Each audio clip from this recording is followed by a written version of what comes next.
Welcome to the Well-Seasoned Librarian podcast. My name is Dean Jones, and I'm very happy to have on my podcast today Ann Cullen and Elizabeth Dill, whose book Open Educational Resources and Information Literacy captures current open education, information literacy theory, and practice in providing inspiration for the future.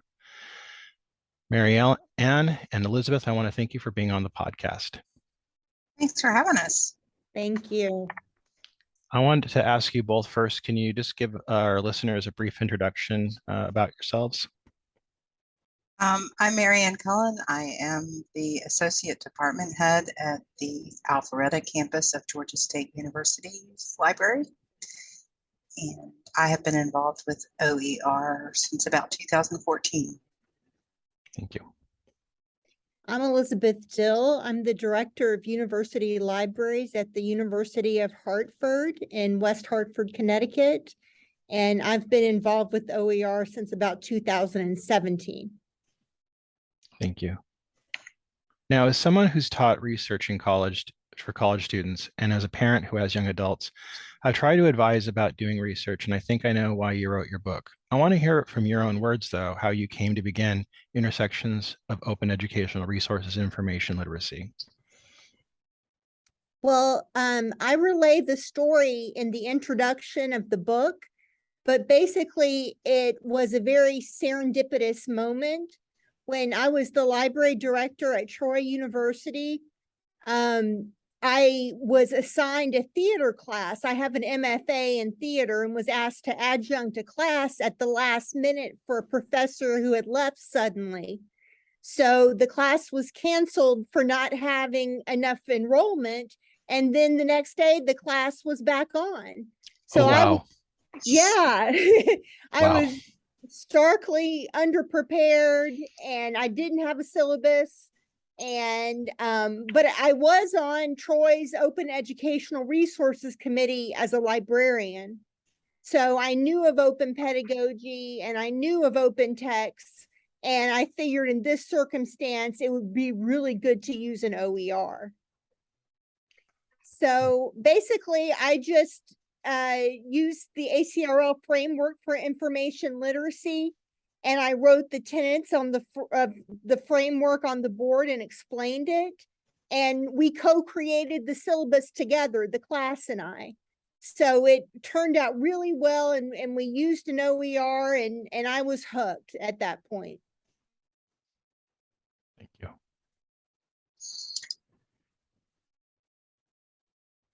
So for our listeners who are not familiar with the term OER, what is open educational resources? So some people just think of them as free online textbooks, but it's really a lot more than that. So open refers to the removal of barriers, whether it's financial, geographic, technological, whatever. So open educational resources or educational resources like textbooks, videos, anything like that. But with the open, it means openly licensed. So the removal of those barriers of that come with copyright. So they're free online. Most of them are free online, or there's a at cost print copy. And people can modify them, so the faculty can adapt them to their classes, they can reprint them, they can distribute them, which are all things that you can't do with a copyrighted textbook.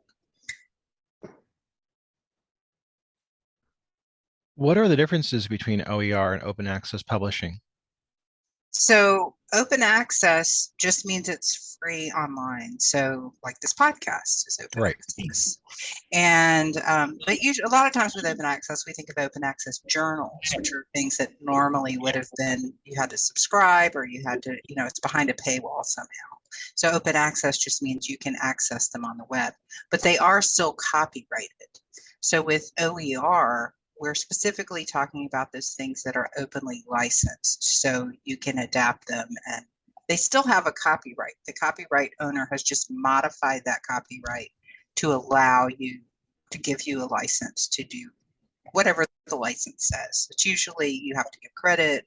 It might be that you can't make a derivative of it. It might be that you can't use it for commercial purposes, things like that. Do you think the average student understands OER, or what are the assumptions that you've encountered about OER?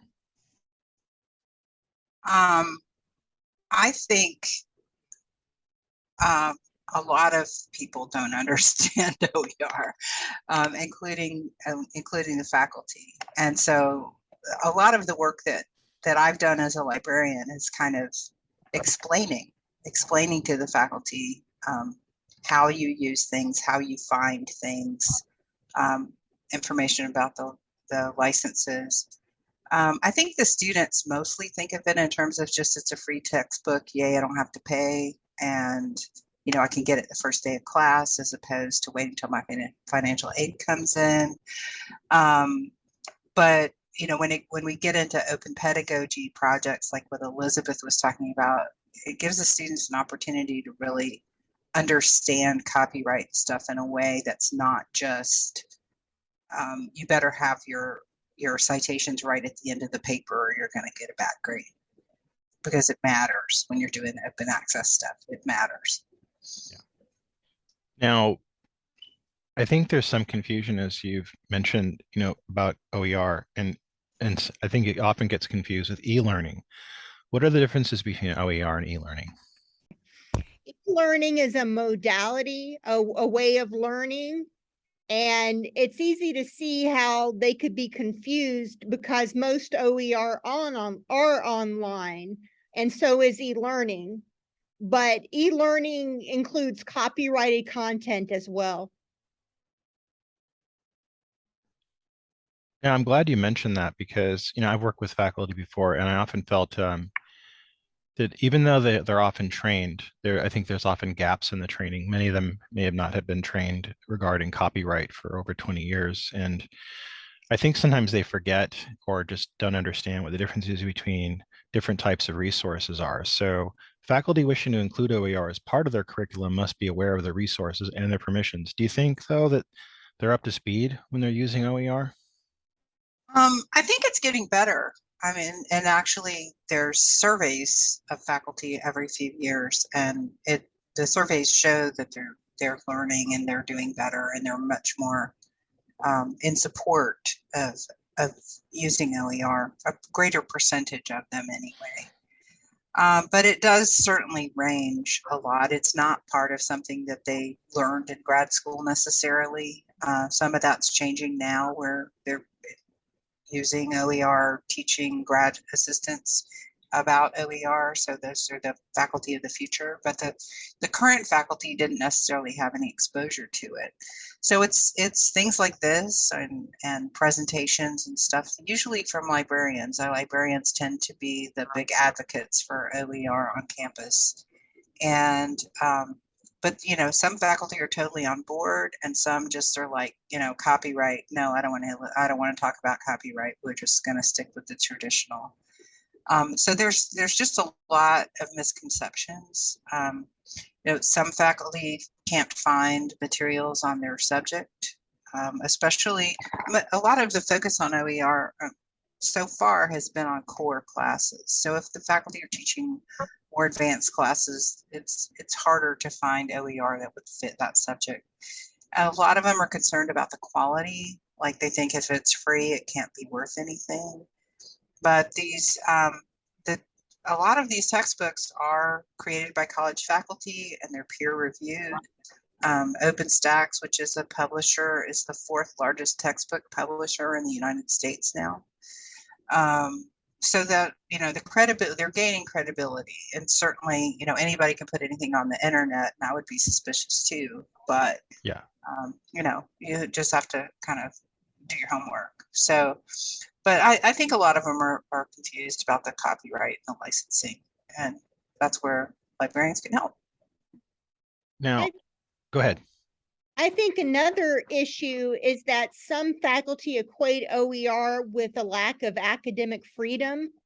And they want, even though OER actually expands their choices, they think they're restricted by OER. Some faculty do.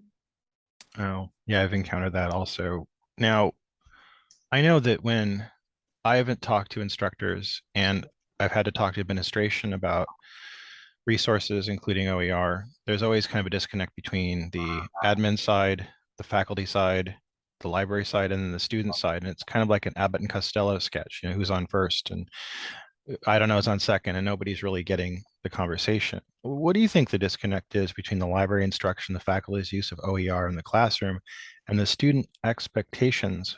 How do they intersect? What's the biggest hurdle there? Um, well, one of the hurdles to me is that a lot of our instruction is what we call one shots, where we just go into the classroom and the faculty give us a minimum amount of time to cover.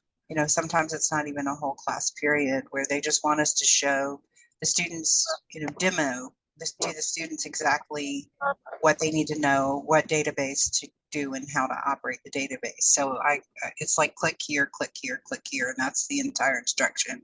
And we don't necessarily get a lot of time to talk about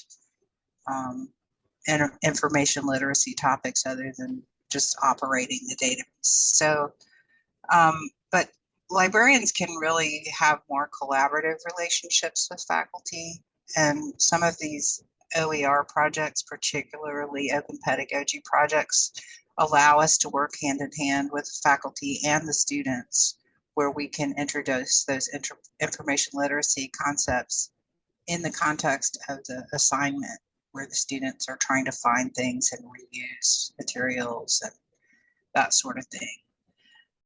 Open education and information literacy have existed as education reform movements for nearly 50 years. Why do librarians still have to talk to faculty about it as though it were a brand new thing? Well, as we mentioned, there are misunderstandings. There are just different opinions about OER, but also things are changing. Open education used to just involve faculty sharing what they created. Now there are large organized attempts and even publishers of OER textbooks and videos.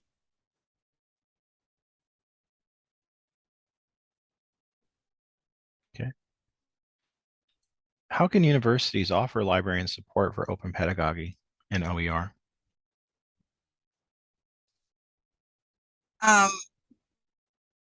So I think one of the main things that I've seen make a difference is when the upper administration, this kind of relates back to your previous question as well, when the upper administration is vocal in their support of OER, that's when the faculty really take note and listen. So when the way I got involved with the OER is when our interim president of our of it was a community college at the time. We've merged since then to be a university, but he was teaching an English class just for the experience of being back in the classroom for a while. And his class was doing well. He had a student who was doing really well, and all of a sudden her grades just plummeted. And it was a non-traditional student, meaning older than the typical college age. And he said, why is what happened? And she said, well, up to now, I've been able to find the stories that we were studying on elsewhere, but I couldn't find this one, and I just can't afford the textbook. It's over $100, and I just don't have the money. And he was not aware that his textbook was over $100. And I'm not sure how that segued into him learning about OER, but at a big faculty gathering, mandatory attendance kind of gathering, he told this story, and he said, I want to challenge you to find more affordable resources for the students. So I'm not sure if he specifically said OER, but it was like, we got to get our textbook costs down so the students aren't failing because they can't buy the textbook. And that really launched the whole kind of movement within the college. And I said, I went to the vice president of academic affairs, and I was thinking, oh, this is a great opportunity for librarians to get in there and infiltrate the subject matter with information literacy and accurate library information and stuff. And I just didn't realize the other kinds of support that librarians could provide, because we do deal with copyright issues and we're good at finding things, and that's something that you need to do with when you're working on OER projects. So, but also, sometimes we're called upon to do instructional technology type support, especially schools that don't have a real strong technology support program. We have at Georgia State, we have, a huge department of technology support, but not everybody's got 50,000 students. So, and then, we have resources. In real life, OER, the true OER with the open licenses are oftentimes combined with library resources and open access resources to create the learning environment. So we can, participate in helping find library resources, or even selecting library resources that have unlimited users, electronic resources with unlimited users. I thought I would add that it's really important, and it's becoming more prevalent, I think, but faculty recognition toward tenure and promotion, that's really important, because if you author a text, it may not count toward your tenure. So it's important that accurate understanding of what's involved is on behalf of the faculty and the university. Yeah, I agree, because for 2 years, I was on our evaluation and promotion committee. We didn't have tenure, but even within that committee, there was not agreement on how to count OER projects for the librarians. So, there was one person who did an extensive amount of background research for resources to include in an OER. And some people in the committee just thought that was part of their job. And other people thought it was a service, and other people thought it was research. And, having that spelled out would certainly be helpful to librarians as well as other faculty. Like, how do you count adapting something as opposed to, writing it from scratch? So having some conversations about that would be good. What kind of supporting OER efforts do faculty ask librarians to locate regarding OER? So there's a lot of levels of support. So sometimes they just want to adopt a textbook, like we talked about OpenStax a little bit earlier, but just an existing OER textbook and adopting that for the class. So quite a few times I've been asked to just create a list. Can you find all of the possible textbooks that I might be able to use in my class? And that's, once you know where to look, that's not that difficult to do. But when faculty start talking about authoring or adapting, it's finding the materials, helping them understand the licensing and how to attribute those things.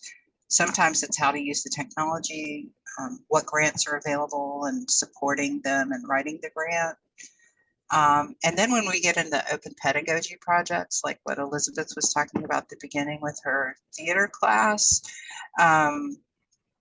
we can work with the class. So one of the chapters in the book that I particularly like, I'm not allowed to have favorites, but it would be one of my favorites if I was allowed to have favorites, is Christina Ryman Murphy's chapter. And this project actually involved 2 librarians and a faculty member. And the students, it was a small group of students whose project was transcribing recipes that were part of the Folger Shakespeare Library's collection of, I think they're from medieval times, but they're really old and they're handwritten in that kind of writing that's really hard to make sense of. And so one of the librarians was a literary informatics librarian. I don't know how many of those are out there, but she helped them learn how to translate them. And then the reference instruction librarian helped them do research projects that were related to those recipes. That sounds really cool. And that the translations they did, went back to the Folger Shakespeare Library as part of the the recipe transcription project. So you can, they are contributing to the scholarly conversation. I love that.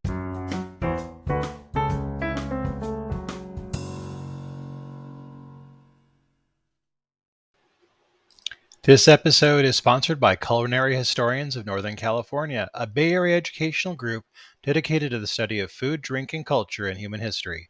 To learn more about this organization and their work, please visit their website at www.chnorcal.org.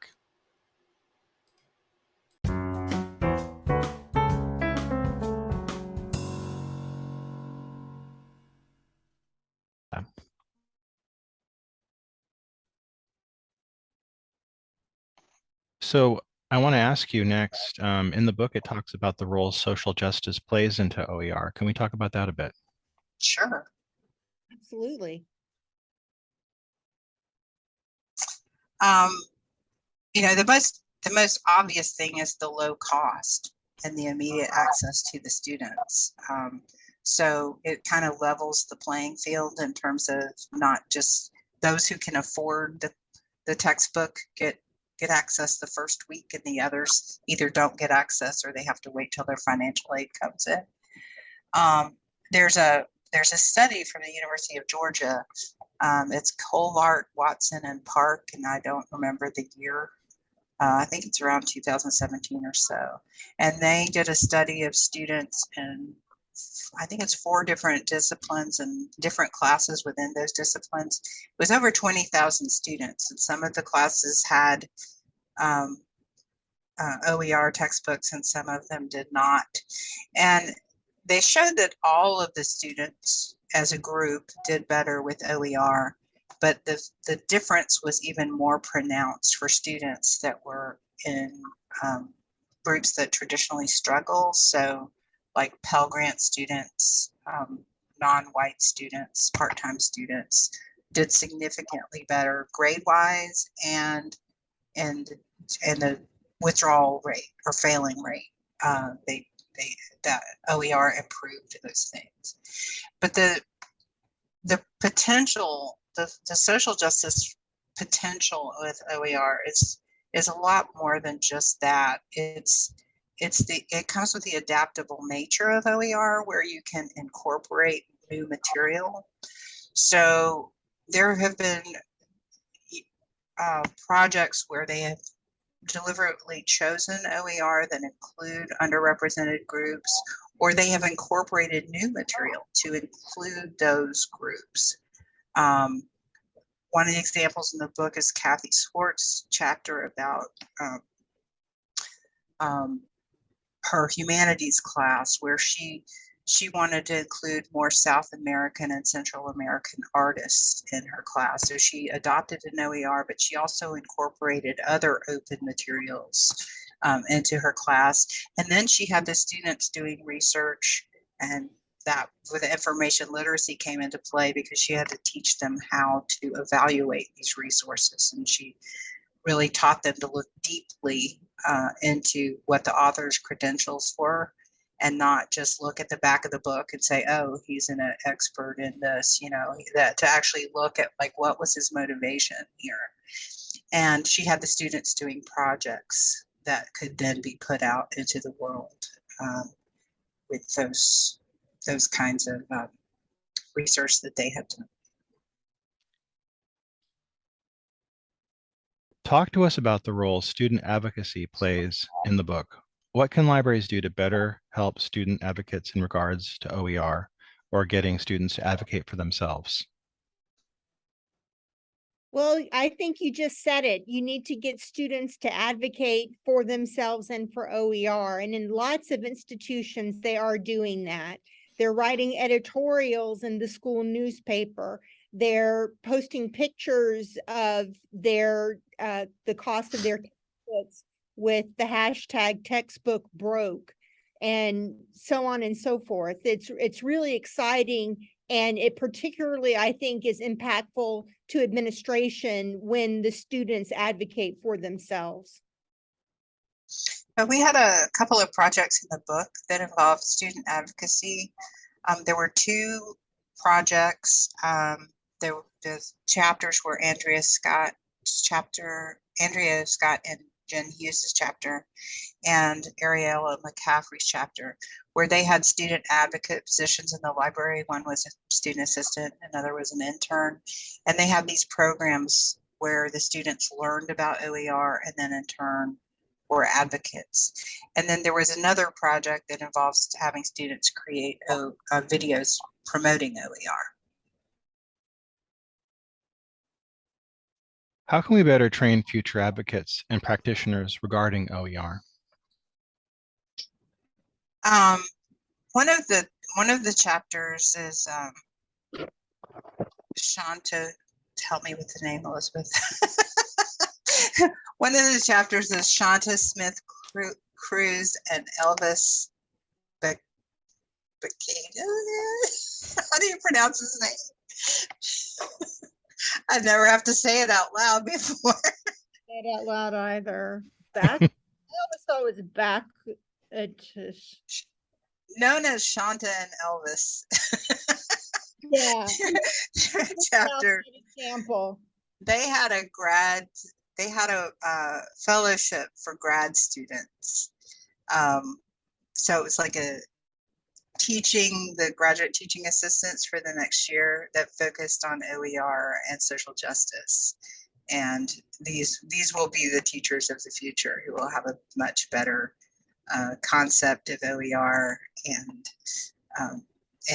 their potential impact for social justice. And also, we worked with one of our authors who was helpful in other ways besides just being an author was Amanda Larson. And she was an OER librarian that her chapter is about working with other librarians and training them and being able to help people with OER. So I have, been involved with this for a number of years, I guess 8 or so. And the OER knowledge is very uneven among the librarians even. While a lot of the advocacy from OER come from the library, there's still a lot of librarians who it just hasn't been part of their landscape, I guess. And so recently we talked about having an OER page on our website, and we got a lot of pushback on that from librarians who were not comfortable with it. So we have now undertaken trying to get them up to speed to at least the point they feel comfortable talking about it and saying, well, we may need to get somebody else involved with this, but I'm happy to help. So. One thing that we're doing at my institution here at the University of Hartford is we have one librarian who's very adept at OER and has taken training and gotten their certificate and is now training the other librarians. So that's another example of the knowledge being passed on from one to another. Yeah, this year we're trying to, one of our goals is to create a training program for faculty. We've been having workshops and, kind of one-off presentations, but to, really make, and we're not the first people to do this, but to create something that the faculty can get a badge or a certificate or something like that to help train the faculty and give them something they can put on their promotion materials that say, I accomplished this thing, not I went to a presentation.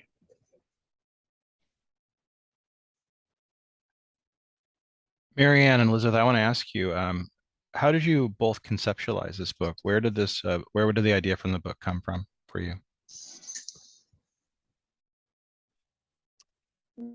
Well, the book came from the idea that I had when hosting a class that had been canceled and had come back, been reinstated, and I didn't have a syllabus, I didn't have any learning objectives, I didn't have any activities. So being that I was a member of the OER committee on campus, I tried to incorporate open pedagogy and use an open textbook. It was very successful. The students actually co-created their own syllabus. How did you get, I had asked Elizabeth this myself, like how did that translate into you deciding you wanted to write a book about it? Well, because of my familiarity with the ACRL framework of information literacy, I just wanted to merge the two concepts, OER and information literacy. And there seemed to be a gap in the field in that area. So I thought, what better way to fill the gap than to write a book? And I went to Mary Ann because she was such an expert in the field, and I thought that the pairing would make a lot of sense. Yeah, I enjoyed talking to Elizabeth. We did a previous project about where we co-edited a special edition of Library Trends called OER in the Academic Library. And that was fun. So when she said, you know, you want to write a book, I'm like, okay. and edit a book. edit a book. Yes, it wasn't write a book. Yeah, we edited the book, and the Library Trends was an editing project also. But I honestly, when she said, I want to do about open educational resources and information literacy, I was like, what do those have to do with each other, Elizabeth? So I have learned. I have learned now. It was I really enjoyed the editing process. It wasn't something I'd ever thought of doing, with editing a book, but I really enjoyed it. I learned so much, and I really enjoyed getting to know the authors. Was the intersection information literacy has a tremendous amount to do with open pedagogy and utilizing open pedagogy to facilitate critical thinking. Was it tough working with the publishers at all, or what was it like working with academic publishers? Working with ACRL was great. I'm going to sound like a commercial, and I don't really mean to, but they gave us a lot of freedom. They gave us a lot of support. Whenever we had questions, we got answers very quickly. We wanted to, because of the nature of the book, we wanted to have an open access version of the book, which they allowed us to do. We wanted to have an open peer review, which we were only the second book they had done that had an open peer review. And so we even held an extra session for our authors so they could decide if they wanted to do the open peer review or not, because they didn't understand it and I didn't understand it well enough to help them. So it was great. It's really been, I would recommend it. When I submitted the proposal to Erin Nevis, she responded that the proposal was a bit lacking, but the idea was fantastic. And they accepted it right away based upon that, and no sample chapter or anything else. So they really put a lot of faith in us, and we're very grateful. This question wasn't in the written questions I had sent you, but I'm curious to get your opinion on this, and we don't have to include it if it's not wanted. But I'm wondering, what do both of you think of the changing nature of the academic librarian's role, like how it's perceived? Do you think there's been a lot of changes over the years on how academic librarians are perceived by universities? Yes.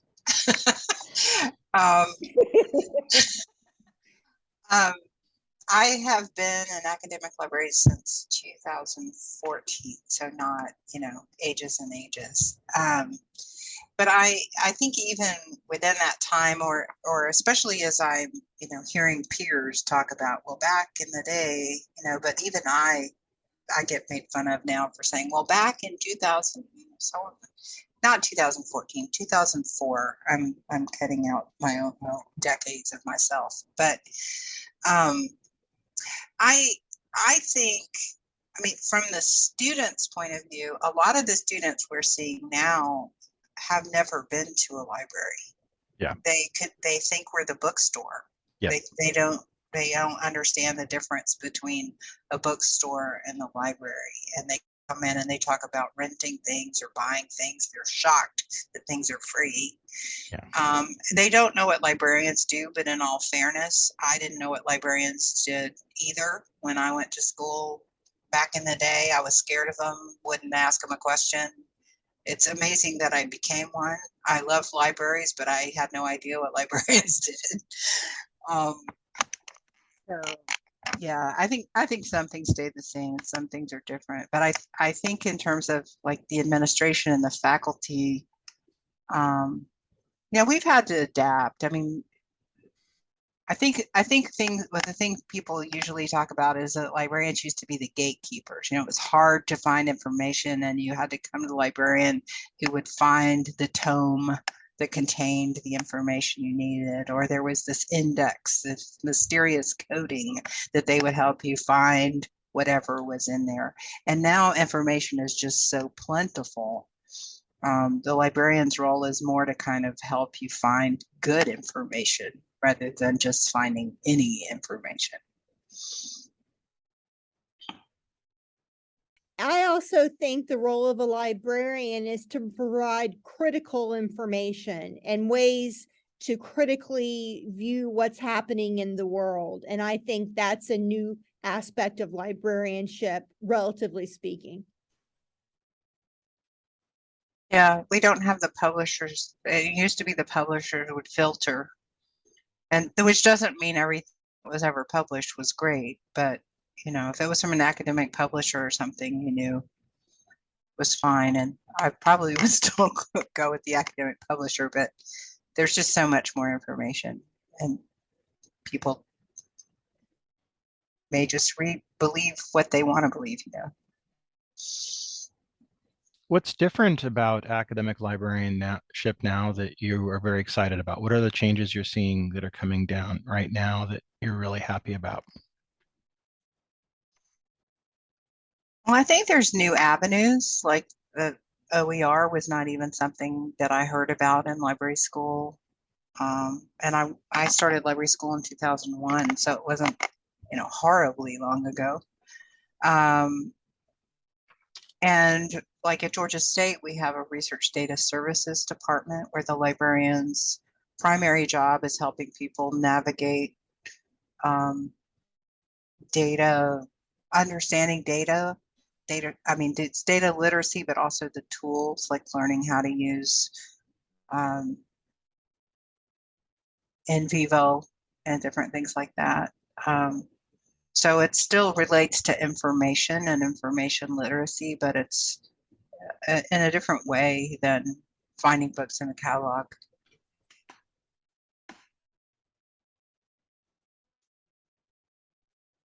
I've really enjoyed the online part. I was the online librarian for a while, and I really enjoyed making videos and LibGuides and all those kinds of things, that those electronic teaching tools were fun for me.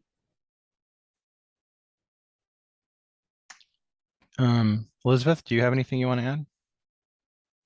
My view of librarianship has evolved a bit to include aspects of social justice and diversity, equity, inclusion, and accessibility.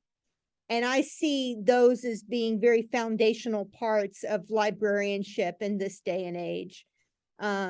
Librarianship is overwhelmingly white, to be frank.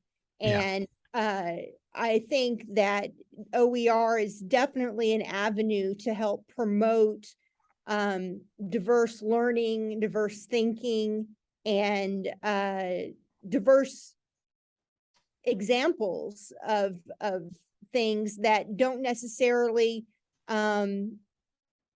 accompany textbooks. For example, I read once that the majority of textbooks come from Florida and Texas. Yeah. And I don't know if that's true or not, but if that's true, you can see definitely a bias there in textbooks that OER could help alleviate.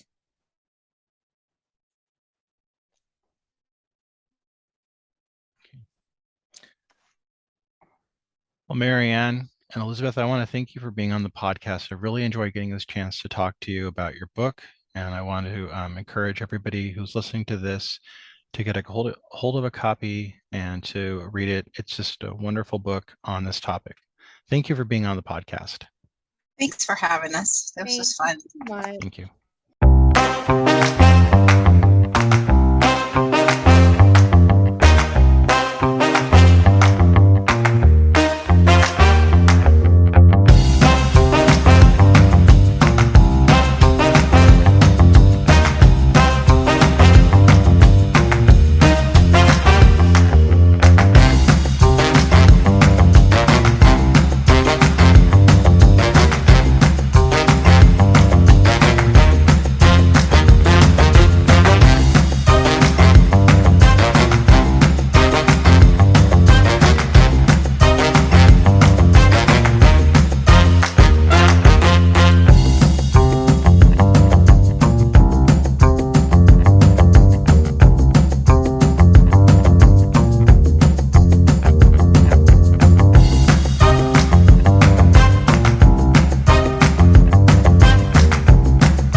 When you need mealtime inspiration, it's worth shopping Kroger, where you'll find over 30,000 mouth-watering choices that excite your inner foodie. And no matter what tasty choice you make, you'll enjoy our everyday low prices, plus extra ways to save, like digital coupons worth over $600 each week. You can also save up to $1 off per gallon at the pump with fuel points. More savings and more inspiring flavors make shopping Kroger worth it every time. Kroger, fresh for everyone. Fuel restrictions apply.